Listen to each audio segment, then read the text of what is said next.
Welcome to the Business and Leadership Channel. My name is Michelle Boulay, and I'm so honored to be a sponsor here at this amazing conference because it's my passion to help you connect to your own inner leader and let that transform the businesses and relationships you create. I'm a life coach and healer and an internationally recognized award-winning dance artist. And dancing taught me to listen to my own inner voice and let that guide me to my success. A very common thing that happens for business owners, creatives, and leaders is that you're so close to your next goal or breakthrough and then you stop.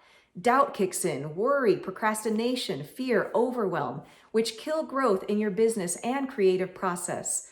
So I'm giving a talk here on Saturday, October 24th, where you'll learn tools so that you can show up with clarity and belief in yourself and your ideas, consistency to keep showing up, and the embodied and intellectual understanding to move you gracefully through the challenges you'll meet as you grow, as you go for your goals. If you can't make it live, pick up your phone now, go to Instagram or Facebook, find me, follow me, and DM me the word success, and I'll send you the free resource I'll be sharing at my presentation. It's also in the show notes. However, I do recommend you attend live here or at my main stage presentation to get the full scope of what I'll be sharing to help you realize your creative dreams. And now, please enjoy this next presentation. So, good morning, Manal. One more time. Good morning. Good morning. So I'm going to say just a couple of words about you and what you're going to be talking about today. So Manal is an embodiment and movement coach and facilitator, trained in different disciplines, including conscious dance, leadership embodiment, embodied yoga principles, to name just a few. She's an advocate for mental health, holistic well-being, and social and environmental responsibility. And today, she's going to talk to us about what leaders can learn from embodied parenting and how actually this role of a parent and a leader collide, what they can learn from each other. So, very warm welcome, and the floor is yours. Thank you, Jana. Thank you. It's always interesting to hear, someone talk about what I'm doing. So so thank you very much. And thank you for everyone who's joining us.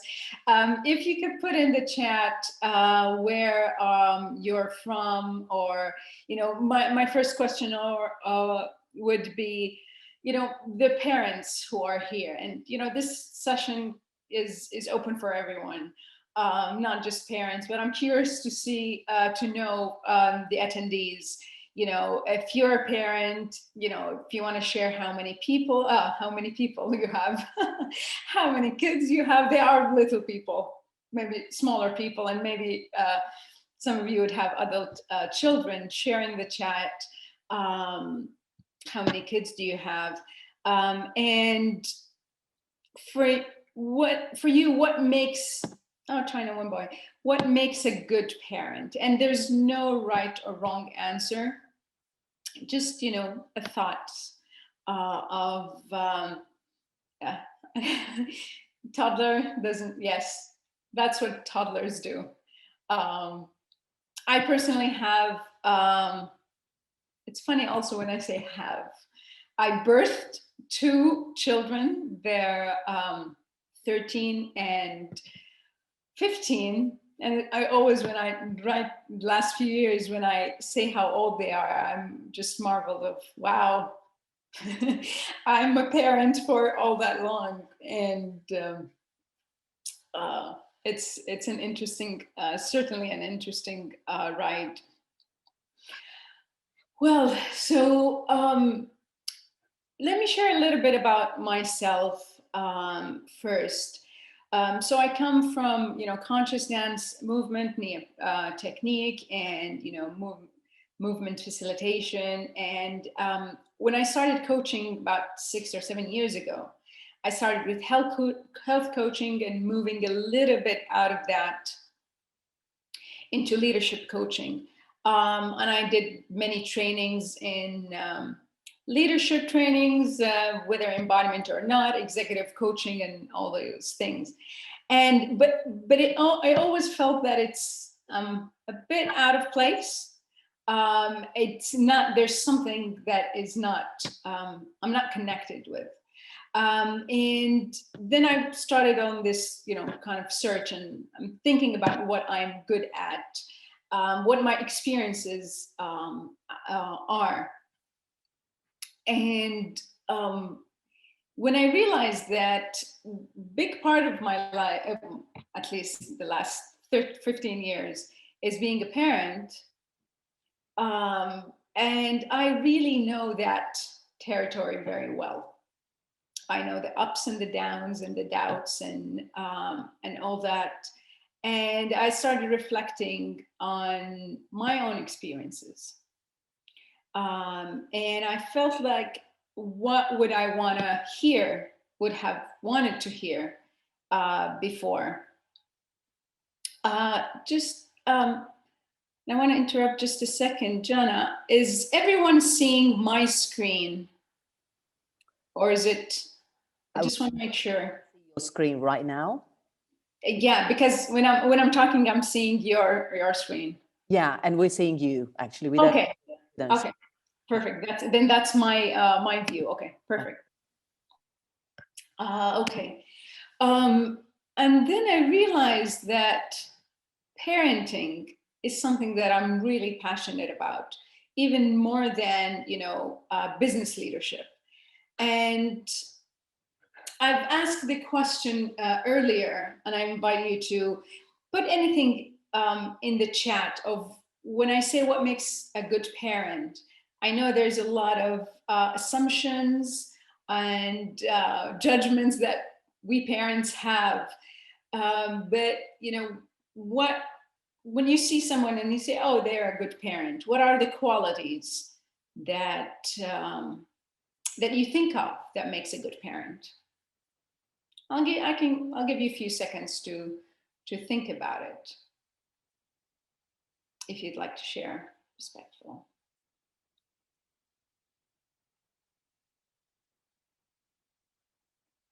Listening to needs and discerning their wishes from their actual needs. Yes. I need that chocolate cake. I need to play 2 more hours on the computer. When I think of, my cup is full so I can give. Oh, that's beautiful. Being heard. And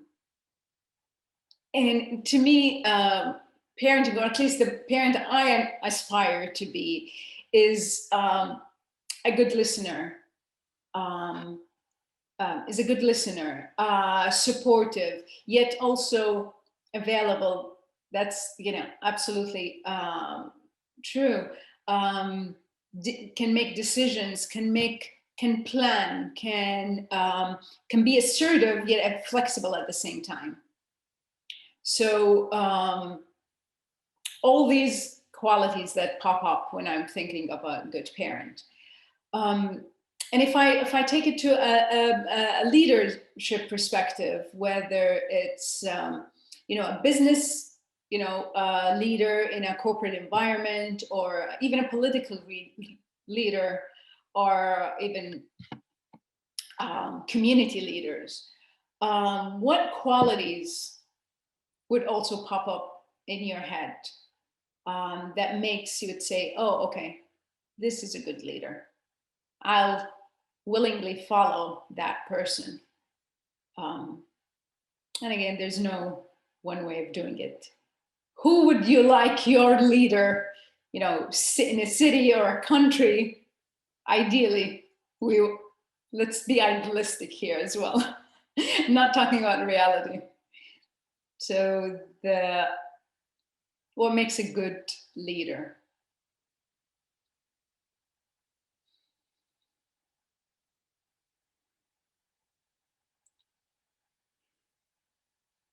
To me, similar things pop up. I want a leader who could, the same, confident, willing to acknowledge own mistakes, to have integrity, to be compassionate, challenging, flexible, respective, can lead in crisis, can make decisions, can plan. all of these things.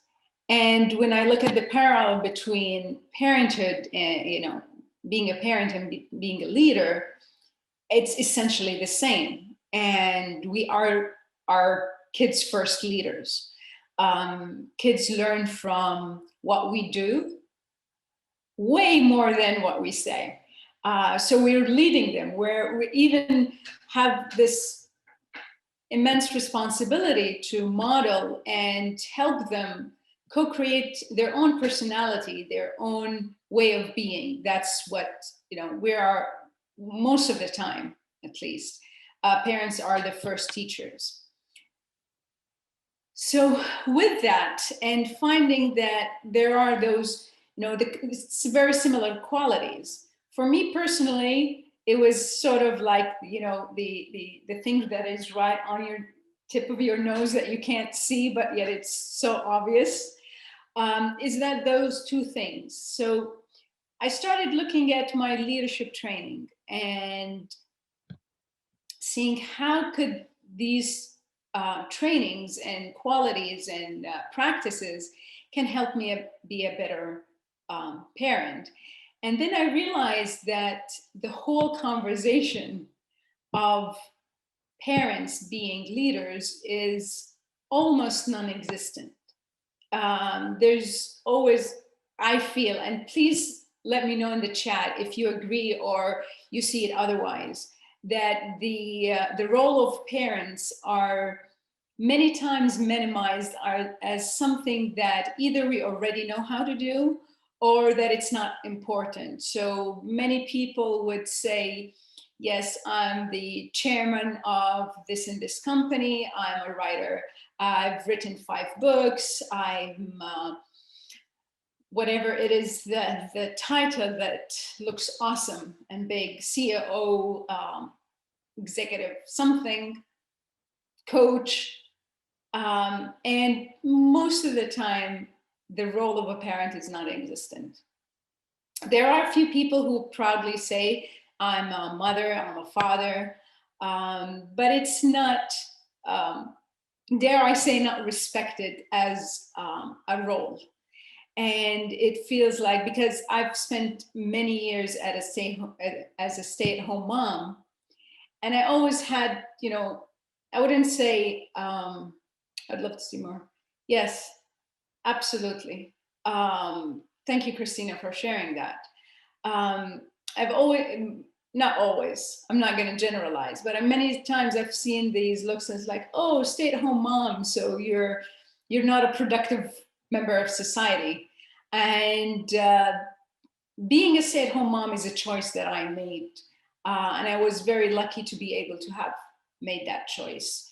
And it informed me and transformed me in so many ways. But it's still a choice that I know many parents can't make. And many parents can't make because in different cultural contexts, it's not something that, it's not something you do. You're a parent, we all are parents. So, and it's something that would be a second nature, which is the complete opposite. Anyone who is a parent and allow themselves that self-reflection and desire to be the parent they want to be for their kids understands fully that parenting is like any other skill that we need to dig in ourselves, transform ourselves, practice. It's some things we maybe instinctually know that that's what parents do, but many times they're not. So I feel I've talked a lot, and as this is the Embodiment Conference, I invite you to take a little bit of few seconds and move and find your own comfortable way of being. I can't see you, but I'm trusting that you're taking care of yourself.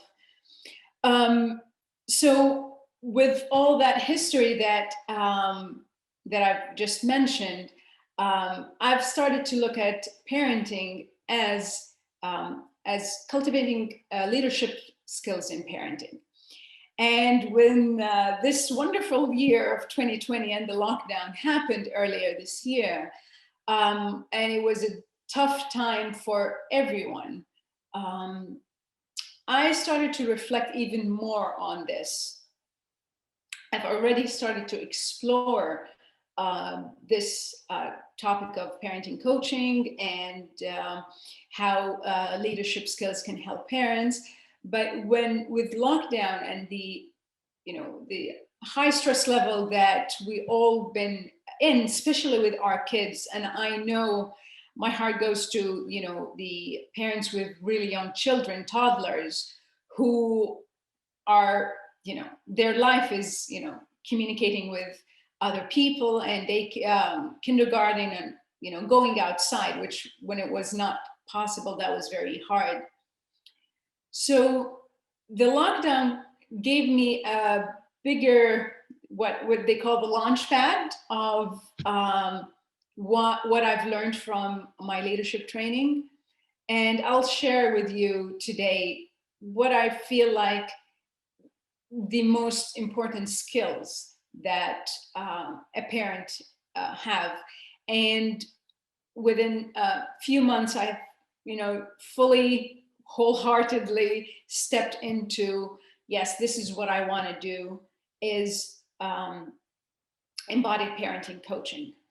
And the funny, not so funny thing that I realized, and I also, if any of you would have a similar experience, please let me know, is that parenting is about me, the parent, like 99.9% of the time. Before becoming a parent and as my kids were younger, I've read maybe all the books. There's a lot of books, so I haven't read all of them, but I read many books about parenting, and it's many of them is about how to deal with the kids and as they grow, and what's their development, which is all awesome and great. But what I didn't see, or maybe I wasn't ready to see, is that for me to be a good parent or a good enough parent is for me to know myself first. What do I need to do? How can I self-regulate myself? How I can inspire my children? So it's a lot of inner work. And that's something that I haven't heard before before becoming a parent, or when my kids were younger, is it's about me. How I embody life is what my kids see. If I can regulate myself and take that time to rest and be in peace with my own self, then I could, be a better parent. It's as simple as that for me. So self-regulation or centering or coming back to yourself, you could put any name to that. The word centering comes from martial arts, and it's used by a lot of the embodied leadership programs, like Wendy Palmer and even Richard Strozzi Hettler, who are both presenting, and I'm quite excited to hear them, to listen to them, is that ability to take a breath, take a step back, and assess. To have that space and moment in time to respond instead of react. And I know I've reacted many times to things that my kids do, what toddlers do: mess up the room, throw food on the table, slam the door, doing all these fun parenting stuff, and what children do.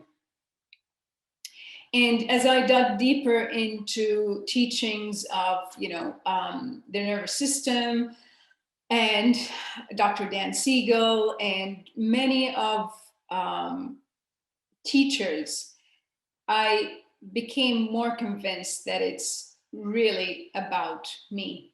And one of the things is that we are born as babies with no ability of self-regulation or self-soothing. And we learn that from our parents.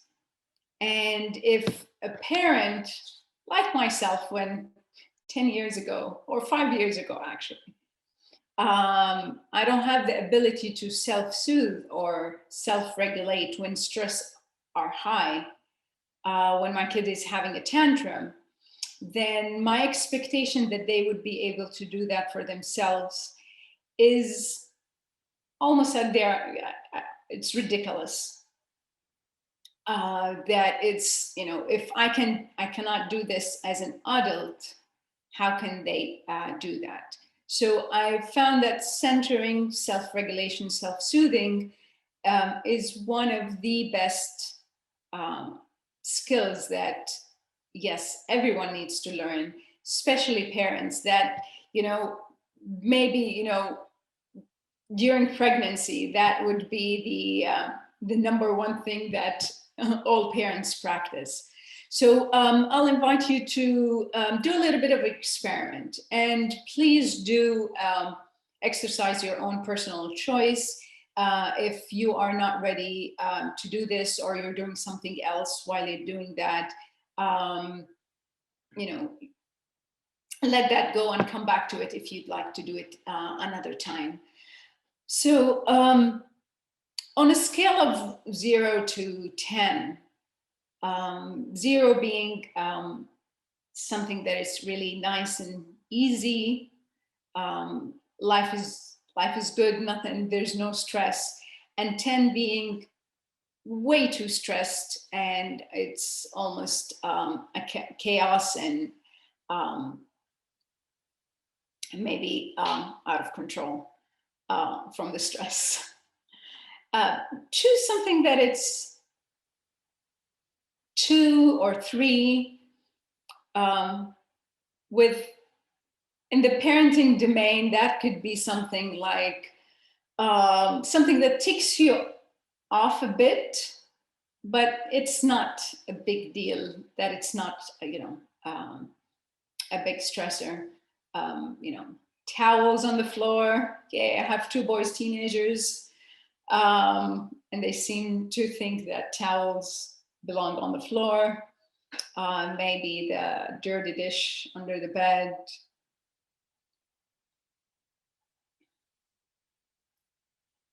And play that scenario. It could be something that ticks you off. Perfect example, yes. Maybe it's something that ticks you off all the time or many times, and it creates a stress and dysregulation in you. And notice what your sensation with that, what your body reaction, what do you feel? Maybe notice your breathing, any tension in your body, shoulders, any thoughts that comes with it. It's like, oh my goodness, I know almost all parents say that. How many times, how many million times I've said da da da da da.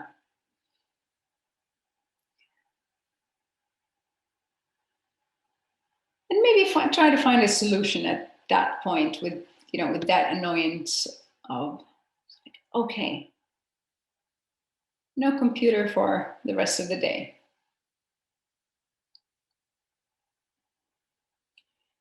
And when you have a bit of information that you got from recalling this mildly stressful experience,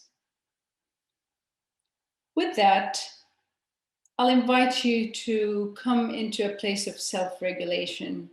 So you could totally choose to close your eyes or keep them open, whatever feels suitable for you. Sense your contact with the floor, Maybe it's your feet on the ground, your back on the couch.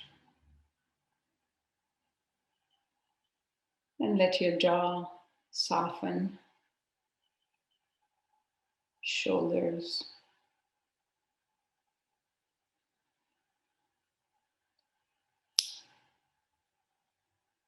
And bring to mind something that makes your heart smile. Maybe for you it's the beach, maybe it's a clean house, cup of coffee, anything that gives you feelings like, ah, I love that.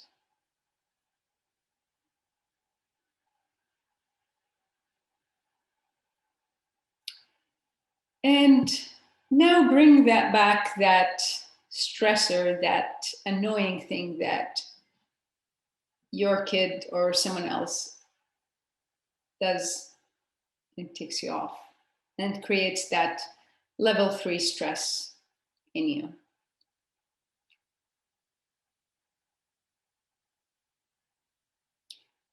Notice if there's any difference in your relationship with that experience.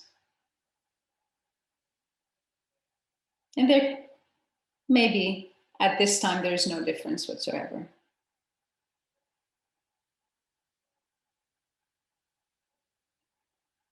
Any solutions that pop up that you haven't thought before?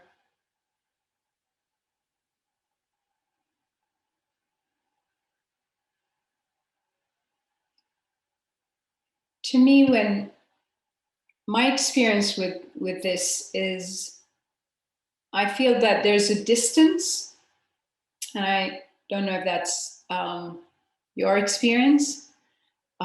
Trust your own experience. Each one of us is different and will have a different, possibly different reaction. But for me, it's that space of whatever is happening in front of me. It's not personal, it's not in me. So it's like, okay, there's that bit of a distance that enables me to see, like, okay, so let me see what I can do with this situation. Yes, it is annoying, but I can find excuses like, oh, he's only 5, he can't do this.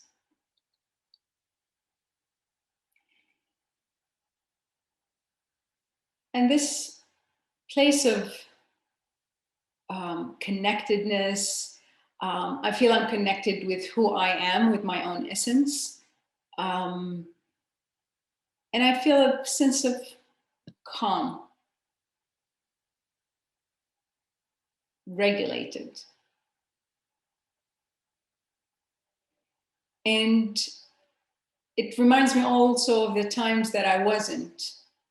And with practice of coming back to center and taking a breath and working with my own self-regulation first, I was able to come to a space where I can compare my own kids' reaction.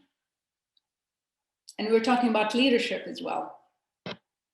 You could, give that a try if you're with your colleagues, with your boss, with your employees, of having like, okay, so let me come back to my center and re-examine this. And when I'm successfully able to do this amidst the chaos of a tantrum or a struggle, I can sense that my kid's reaction, my child's reaction, is also different.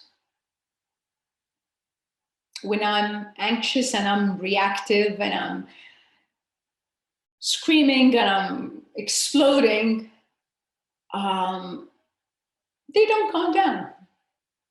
Anyone had the experience of like, go to bed, and anyone listens? No, they don't. Maybe they kind of have a freeze and just retreat to their room, but they're not listening.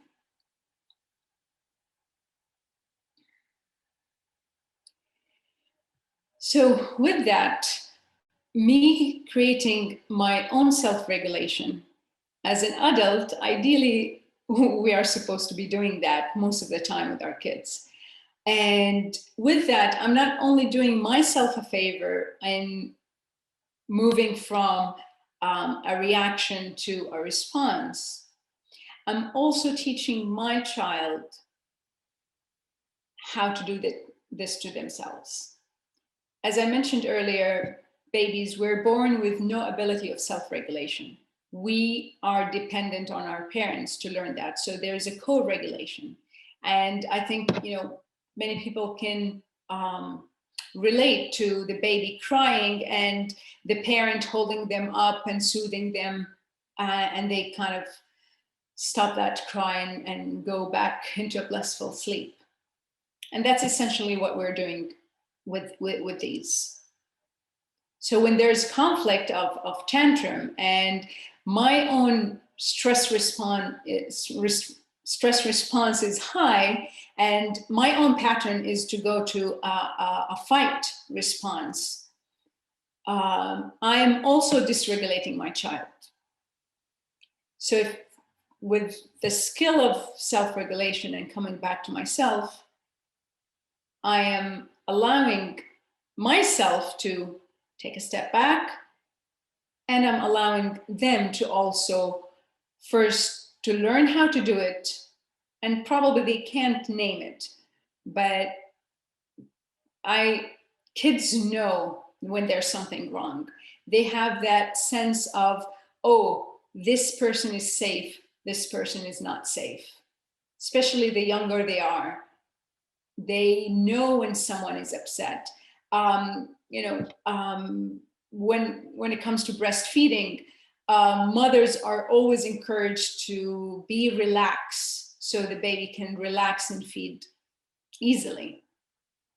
So they sense it, even if they don't have the words for it, but their nervous system gets triggered and dysregulated because of that. And when I say this, I really encourage you to put that, if any, guilt about, not doing that for ourselves and our kids to the side. I think as parents, we could, we already have a lot of guilt somehow, some way. It peaks. And if we try to get out of it, we'll find someone in our community or on the news, on Instagram telling us, no, this is how you should be doing. What you're doing is absolutely wrong. So maybe I've took a long time to talk about the self-regulation, but I think, and I know, and this is from personal experience, is once I was able to center myself, to regulate myself, my children's behavior started to change. So I can, if that's the only thing I'm gonna ever be teaching in life, that would be worth it. But I want to come to a second aspect of parenting that is very similar to what leaders can learn. And because, when we talked about parenting, there's a lot of listening, inclusive, supportive, all these qualities that we want to have, and decision making and assertiveness. And that brings me to presence. And the program that I've created is Parenting with Presence, as in how we as parents know ourselves and become the parent we want to be. And when I talk about presence, there are two sides of it in the way I see it. And I'll go ahead and stand up. You could remain seated. You could stand up, do what works for you. And with presence, there's two sides, if I may say. If you could bring your hands out and again, you can close your eyes and keep them open. Come to that center of sensing your feet on the ground. Your shoulders relax.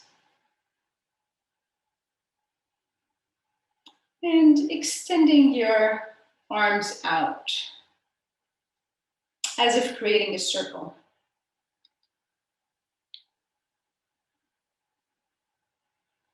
And notice what that is to you, to have a presence and inclusiveness of a parent.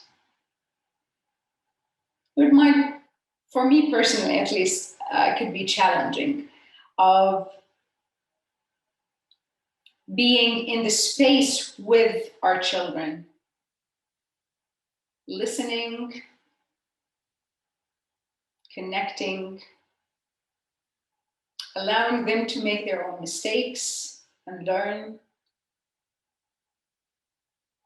And that to me gets harder and harder as they grow up.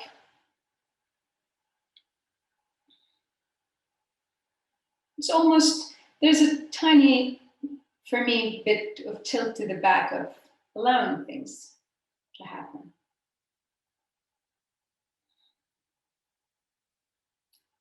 And with the other side of, presence, that it's also much needed, is the active. And if you could go ahead and just bring your hands together, and it's a focus of presence, of guiding them to move forward. Yet remaining in center, where I have my feet grounded, in contact with the floor. My head is free and extended upward. Connecting with my own personal power as a parent, as a leader. And yet also including and having the space for my kids within and move forward. You could play and experience those two qualities of presence, of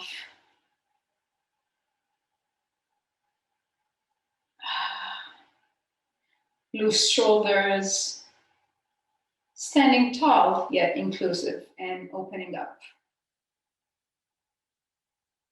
And learning when this is my role as a parent right now, is to be open and inclusive and in a space with my kids. And when it's time to be active in doing, telling them, no, that's what you need to do. I'm the parent, and it's my responsibility to keep you safe. And how do I see myself in this role? I'll tilt a bit here, have that triangle, sort of. And when you're ready, shake it out a bit, and maybe give it a little shake. Let's come back and see if you have any questions, any comments, if anything relates to your own experience as a parent or as a leader. And I'd like to acknowledge my teachers. This, the circle and the triangle comes from Wendy Palmer, Leadership Embodiment. And Wendy is presenting at the conference. And so some of her students, and also in the last 6 months, I've been learning a lot from Dan Siegel about parenting. And one of my favorite books at the moment is The Power of Showing Up. I'll put it in the chat.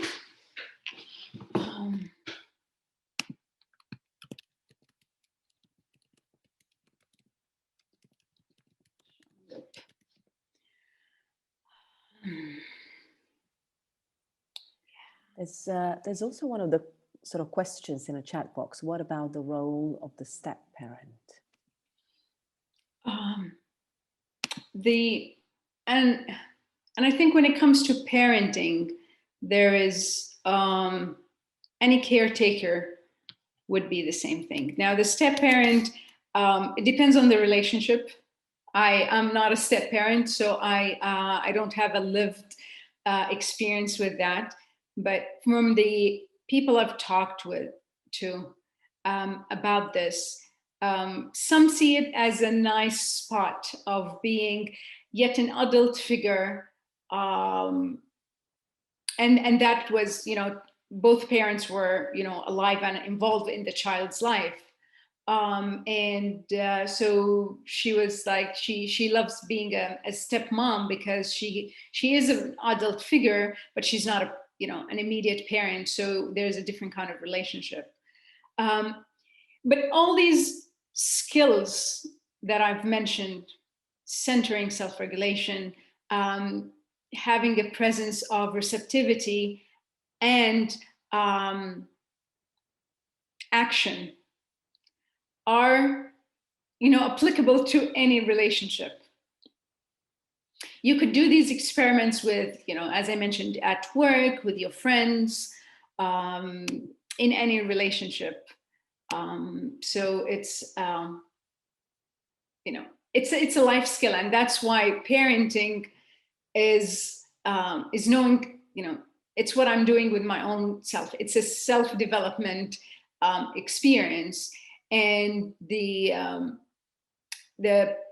what I'm teaching right now is, yes, it's for parents because that's the context of the experience I'm talking about, but it's a self-development journey. It's, it's self-awareness. If I have no idea what kind of a parent, if I have no idea what I'm doing right now, so then how can I make decisions on what the kind of parent I want for my kids, I want to be for my kids, or what decisions work for me or not? About self-knowing, about self-understanding, self-compassion. When we make mistakes, and we will be making mistakes. And I love Dan Siegel when he talks about this. He doesn't say if you make a mistake or if you fall short. He says when, because that's inevitable. It happens. So all these things that goes within us and in our own personal space that is within, we need. For myself, I needed, and I still do need to figure it out. How am I dealing with my own self in order to be able to deal with those around me, mainly children? There's a question. Holding space for it. Well, the question is about, holding space for the child or to be assertive. Any qualities that we want to develop is like, would need practice, would need training, would need conscious and intentional choice in what do we do. What we do, what we practice is what we become. It's really difficult to just make a mental decision that I'm going to do this. and not practice. It's like deciding one day I'm going to run a marathon because I've watched a lot of videos and I've read 3 books about how to run a marathon, but I never put down those shoes and trained for it. So any quality that we want to have, there's also sometimes the expectations that a parent would know what to do, would be good at, this quality. And generally all of us have, some qualities that we're good at and qualities that maybe would need to do some tweaking and some practicing. So any qualities we want to intentionally have and include in our relationship with others is something that we need to practice. We need to find the practices that help us lead to have the embodied experience of that quality. My experience with wanting my kids to learn how to be calm was contradictory with how my embodiment was. I was a very stressed parent, and I'm like, this needs to happen, and you have to eat your vegetables, and you have to brush your teeth and do well at school. And I was really stressed parent. So with time and the thing of changing habits and changing our own, we can easily maybe change a state. So when we did the little experiment with softening, connecting with the ground and with our breath, it's a state change that we could feel momentarily good after, but to have a lasting effect or a lasting change, and to be able to embody these qualities under stress, it has to be an embodied practice that we sit and intentionally do day after day. So I hope I answered that question with a very long answer.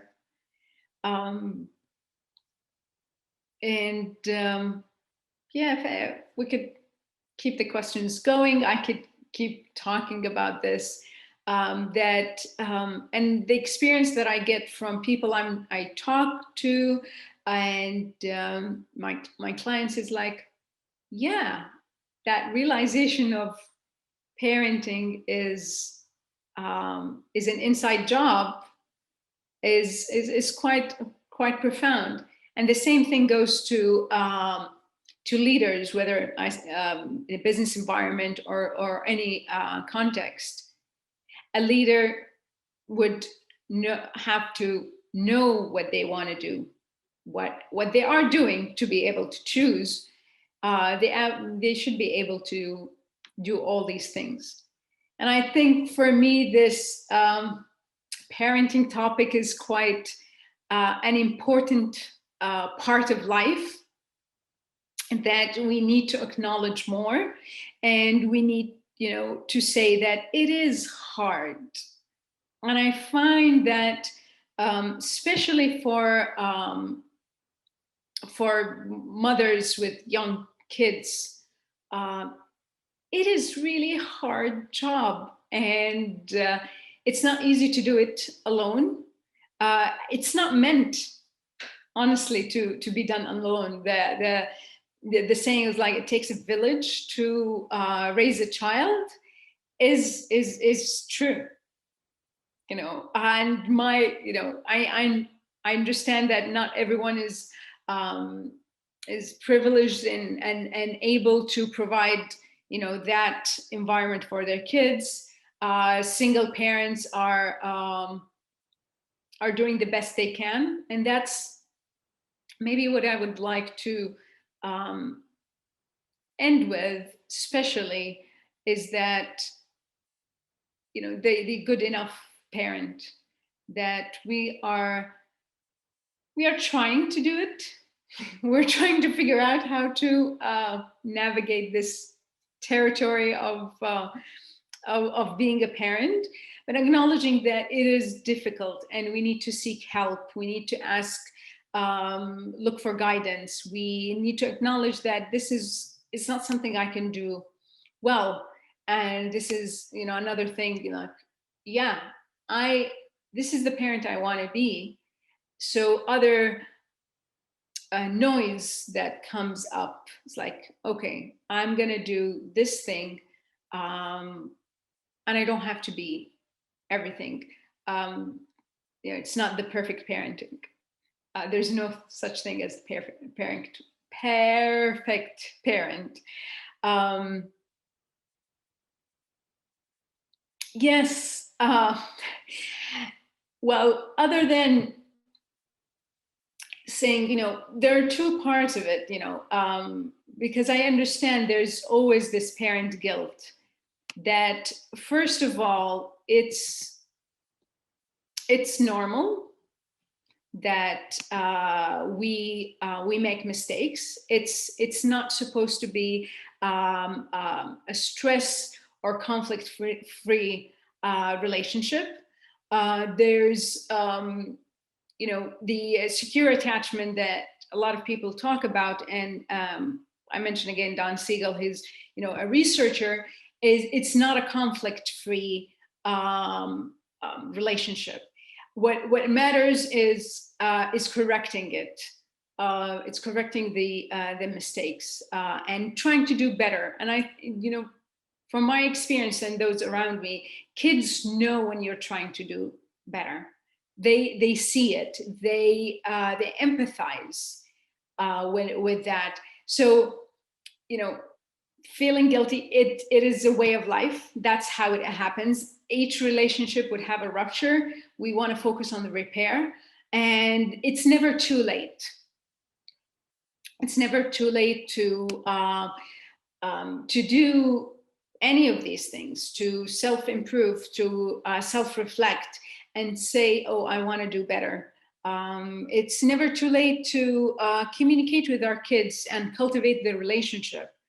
So I started in the beginning with, when the lockdown happened and we're forced to stay in one home, I realized that the number one important thing for me as a parent is the relationship.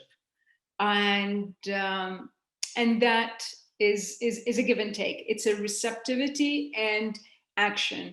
And learning how to have that dance of when do I take action and when do I step back and allow is a skill that can only be developed with practice and time and downfall and failure, and doing it 1 out of 10 times, then improving and doing it better. So that's how it is. And so yes, guilt might come up. And like any other emotion and feeling that that exists, we don't need to be attached to it. So I thank you very much for joining me today. This has been delightful, and I had to kind of put it down into hopefully precise and actionable experiences that you can take. And you could contact me if you'd like, and happy to share more. I think we're on time, Jana, right? Yes, we're very much on time. Thank you so much. I think we all enjoyed very much this presentation, and I really have to share something that you said is going to stay with me. How I embody life is what my kids see. That's such a beautiful statement, and thank you very much for sharing all the other beauties here with us in this presentation. So for all the participants, you've got the links in the chat box regarding the coffee breaks, regarding the Facebook, where we kindly invite you to continue the discussion.